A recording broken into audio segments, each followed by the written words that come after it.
Ya, tujuan awal kita memang kan bagaimana kita bisa menggroom sebuah artis yang potensial sehingga menjadi sesuatu yang jadi gitu ya. Dan saya rasa kalau untuk satu lagu sangat sayang ya Om ya.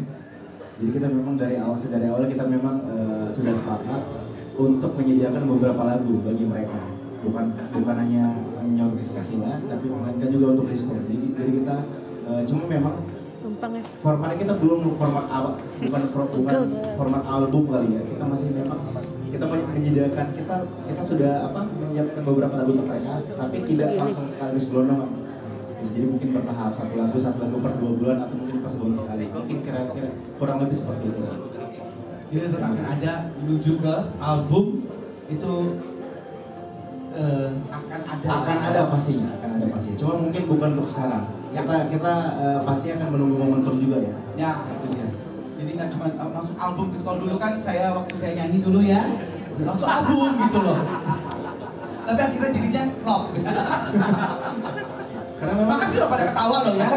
Karena memang industri sekarang kan agak sedikit ya. Berbeda Om ya dengan industri dulu kan. Dulu kan kita masih ada penjualan kaset dan sebagainya. Ya, dulu tuh langsung album gitu ya, ada kaset. RBT gitu. Jadi ya, banyak sumber yang potensial lah gitu. Tapi kalau untuk sekarang memang kita lebih memaksimalkan digitalnya dulu. Ya. Dan memang untuk sementara sih single tapi continue lah. Ya. Terima kasih. Ada tambahan mungkin? Silakan Asila. Jadi Asila jawab ya. Lagu berikutnya kalau misalkan buat album tadi jawabannya sama. Ya nanti tapi single dulu lagi paling karena aku udah ada single lain yang udah siap sama Kak Rakas nulisnya. Akan nulis bareng jadi mau rilis yang itu dulu. Nanti kalau misalkan ada lagu lagi yang menjadi dari Lesta lagi sama Kamila berkolaborasi lagi ya setelah yang itu. Tapi jadi berarti ini kontraknya dengan Asila itu per single atau nanti album seperti apa? Berarti kalau secara bisnis memang kita mempunyai formulasi yang memang menyesuaikan dengan kenyamanan Asila. Jadi kalau kita lihat apakah ini akan modelnya ada album atau EP atau single, kita melihat dari apa yang kira-kira nanti akan Asila juga terpikir. Jadi memang tidak melulu kita paksakan seperti format-format terdahulu, di mana ayo album atau harus EP, harus keluar berapa single. Jadi kita harus lihat juga bahwa dengan format yang nyaman untuk Asila, nanti setelah terkumpul, berarti kita akan jahit bersama untuk menjadi sebuah album. Jadi memang karena sudah berubahnya zaman ini ya, mau kita juga harus menyesuaikan. Iya, karena ada juga nyanyi yang 10 tahun masih keluar album. Nah lo, siapa? Siapa sih? Bukan. Baik, next. Pertanyaan selanjutnya. Masih ada lagi? Mau disampaikan? Memang Andre itu dulu pas masih di sebelah. Iya.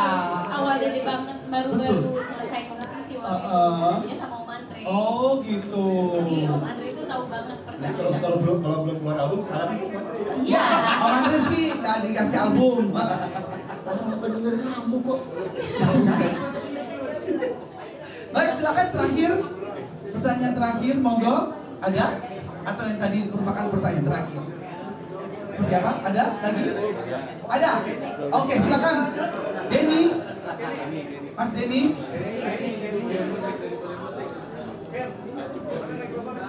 Ada, pasti ada, harus ada.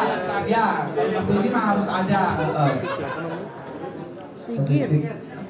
Selamat dulu ya, makasih dulu.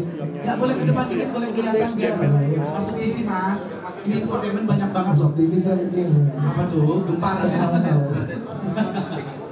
Mungkin tanya satu aja deh, kalau problem buat Mas Rizky bilang sama Resti sebagai label sama kan kalau sekarang kan banyak artis solois juga wanita tuh kan sebagai label apa sih perencanaannya sosok dari hasil lainnya kan dibentuk seperti apa gitu karena kan sekarang musisi atau solois kan jadi brand gitu jadi kira-kira akan dibentuk atau seperti apa itu nanti disejajarkan tuh kalau solois lain tuh kira-kira di segmen yang makasih. Pertanyaan terakhir bagus sekali ini loh ya, luar biasa.